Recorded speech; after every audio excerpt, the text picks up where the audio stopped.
A few years ago, an asteroid carrying an alien race called the Mimics crashes into Europe and quickly devastates the continent with their superior technology and the surprise factor.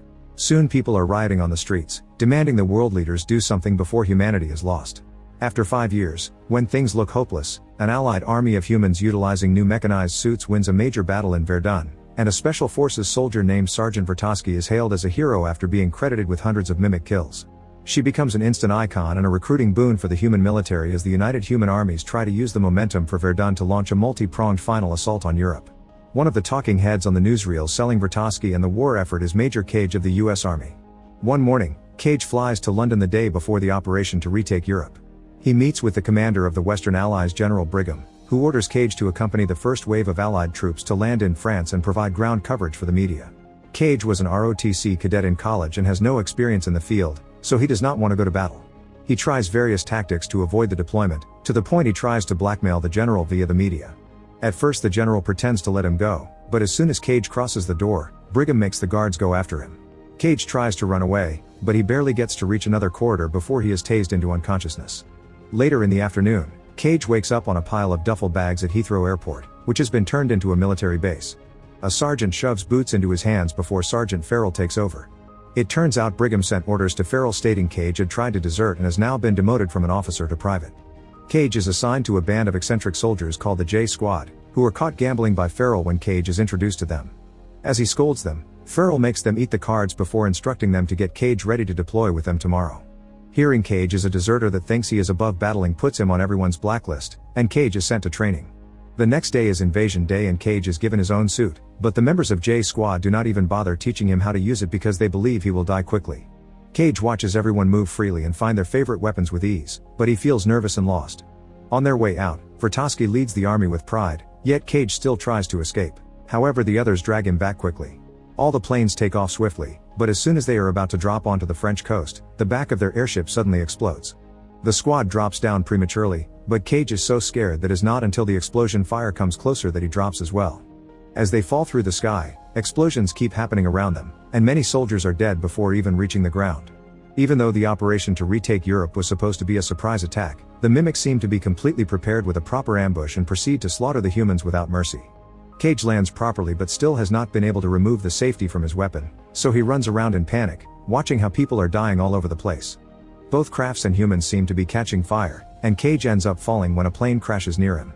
Vertovsky comes out and begins fighting with outstanding ability, but after exchanging a few blows, she is distracted when she sees Cage on the ground and something hits her from behind, instantly killing her. Cage immediately rejoins the J Squad and they try to form some sort of plan, but suddenly a Mimic comes out of the ground and attacks them.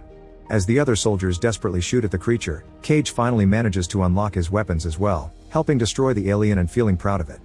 Unfortunately, there is another alien incoming, and Cage refuses to go without a fight, so he grabs mine and holds it while the blue Mimic jumps on him, killing them both. This causes the alien blood to drop on Cage and enter his body. Suddenly, Cage awakes in a panic on top of the duffel bags, with the same sergeant giving him the boots and Farrell again taking him away. Cage is confused, especially when he guesses everything Farrell is about to say, proving the battle had not been a dream.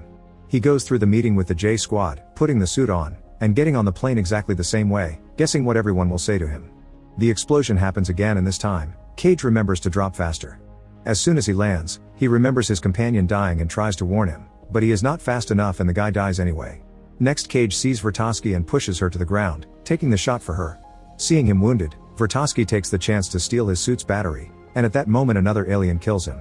Once again, Cage wakes up at the airport. Understanding that everything he saw is real and they will be jumping right into an ambush, he tries to warn Farrell about it, trying to prove his story by calling each J Squad soldier by name and revealing where they hid the cards. Unfortunately, he is not believed, and Cage is sent to the plane with tape over his mouth. The plane explodes, and Cage drops to then immediately save the other soldier, only to get killed instead. Cage finally understands that dying resets his day and begins using him to his advantage. Nobody believes what he says, so he just jumps into battle and tries his best to save people while getting killed over and over again. After dozens of failed attempts, he reaches one loop where he pushes Vertovsky far away enough to give her a few warnings while shooting at anything that gets too close without needing to look because he already knows where everything is. Vertovsky stares at him in shock but still believes everything he says, and when another alien is about to kill him, Vertovsky says, "Find me when you wake up," before they both die again. Cage awakens on the duffel bags again, but this time, he starts cooperating with Farrell and J Squad in order to buy himself time to find Vertovsky. He shows good manners and even helps the squad hide the cards before Farrell sees them. Now every time they go training, he begins studying a way to sneak away. His first try consists of waiting for the exercise routine and rolling away into the traffic, but this gets him run over by a truck. After a few deaths, he manages to roll without trouble and hide behind the vehicle to escape. He enters the advanced training facility by dodging a few training machines, and Vertovsky looks down on him until he says she sent him. Vertovsky immediately knows what he is talking about and takes him away, saying he must not tell anyone except her because they will send him to the psych ward, which apparently already happened to her. Then she takes him to see Dr. Carter, who immediately believes everything and checks if this is the first time they are talking. It turns out Vertovsky used to have the looping power too, which is acquired from the blood of a blue alpha mimic, but she lost it after she got a blood transfusion. Cage has to always make sure he dies fully instead of being accidentally resuscitated like she was not to lose it too. This power is how she got that huge victory for womankind, and this is how the aliens always know when they are coming. Carter's theory is that all mimics are just neural manifestations of one overmind Omega alien creature, so he created a device that could locate the Omega if inputted into an alpha, but this experimentation got him fired and the machine was confiscated. To be able to find the Omega, first they need to win the invasion tomorrow, so Vertovsky begins training Cage in the advanced facility. The training machines are too fast and Cage cannot defend himself, so when he gets hurt, Vertovsky shoots him to restart the day. For the following 100 loops, Cage goes through the same routine over and over. He finds Vertovsky, explains everything from zero, and jumps into training right away. He gets better each time, learning patterns and managing to last longer in training almost like an expert, but Vertovsky still has to shoot him at the end of it every day. After being shot for the zillionth time, Cage has a vision of the Omega in a dam in Germany before waking up. He immediately goes to Vertovsky and Carter, who believes the visions are due to Cage in effect being an alpha now thanks to the blue blood. Now their next step is to survive the invasion to be able to escape to Germany afterward. Now the duo spends each loop discussing strategies with the knowledge Cage acquires, and in the morning they enter the battle ready to fight. Through hundreds of loops they fight and kill mimics over and over, dying every time and barely getting to advance a step or two on the field. Spending all this time together makes Cage develop affection for Vertovsky, even if she does not remember him to feel the same, so when in one loop she dies early in the fight, Cage begins to wonder if this is worth it. During the few loops, Cage does not bother with the battle and tries to escape the base. Other soldiers try to stop him, but Cage goes through it so many times that he learns their moves and dodges them with his eyes closed. He takes a bike to the city and tries to get drunk at a bar, but at that moment, the aliens arrive through the river. Seeing civilians die makes Cage go back to training, impressing Vertovsky with his new skills. The next time they see Carter, he has found out the exact location of the dam, but Cage already knew and thinks it is pointless information if they cannot escape the invasion. Once again, Cage and Vertovsky go through a bunch of loops on the beach, killing mimics without mercy until they finally manage to run to a hill. Carter tells Vertovsky what vehicles not to take since apparently, this is not the first time they are here, but he has not been able to escape the aliens yet. They get in a car with a trailer and speed up to reach the road as they avoid the bullets shot in their direction. The radio announces the aliens have reached London as a mimic jumps on top of the trailer, quickly attacking with its tentacles. Taking advantage of the resulting hole in the car, Cage pops out and shoots at the mimic, immediately destroying it. As the duo drives away, Cage tries to bond with Vertovsky, revealing the details he learned from other loops like her family situation.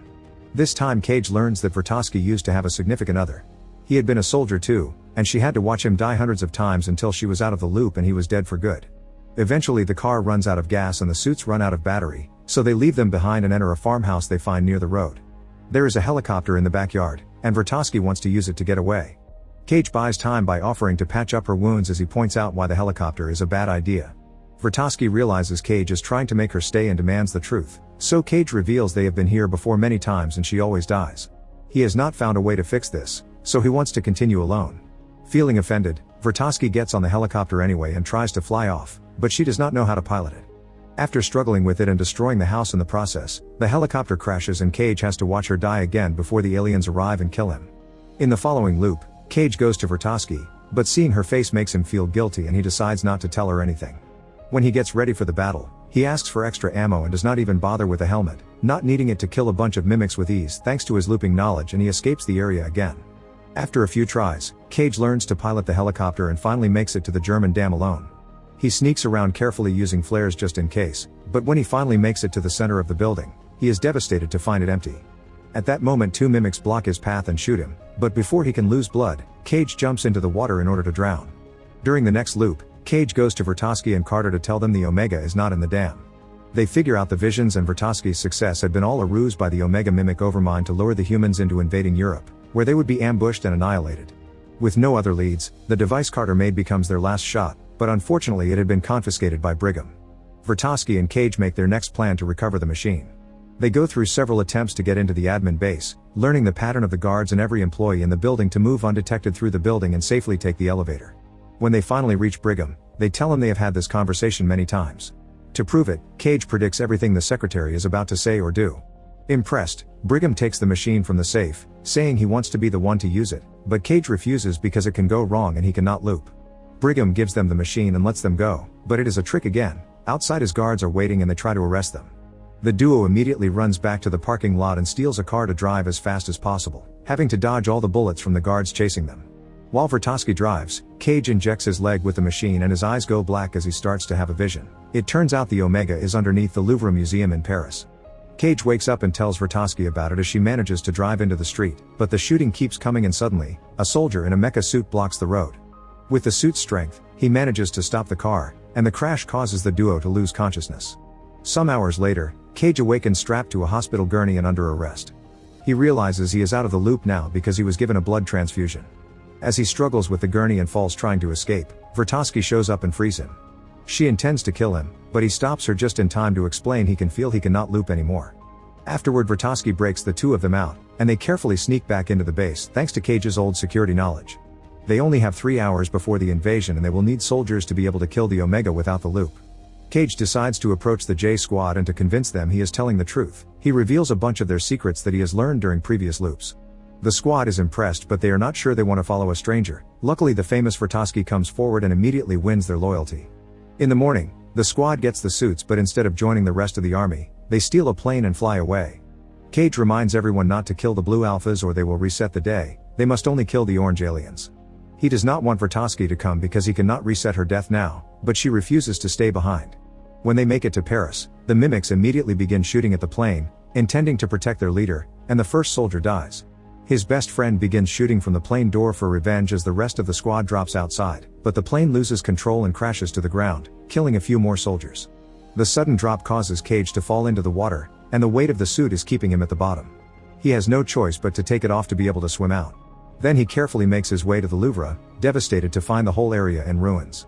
A noise suddenly startles him, but it is only Vertovsky, who reveals 3 squad members have also survived.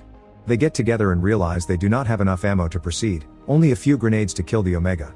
Then Cage gets an idea, the plane cannot fly but its engine is working, so they could make it slide through the mimic defenders and right into the museum. The 2 soldiers that still have the suits move all the debris out of the way and decide to stay behind as backup. Vertovsky makes the plane move and the mimics immediately come after them, so the soldiers use their suits to engage them in a fight. They shoot all the ammo they have available and manage to kill quite a few orange aliens, but it is not enough and sadly they both get killed pretty quickly. The mimics approach the plane next, and the 3rd soldier also opens fire with all his might using the plane's artillery. Unfortunately there are too many aliens shooting at the same time and he gets killed as well.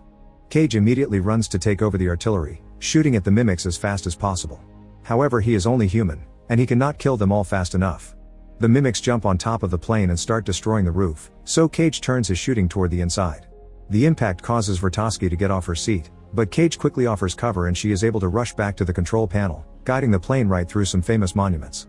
Cage is left hanging outside the plane as it finally smashes through the museum, where Cage rolls off and safely makes it to the ground.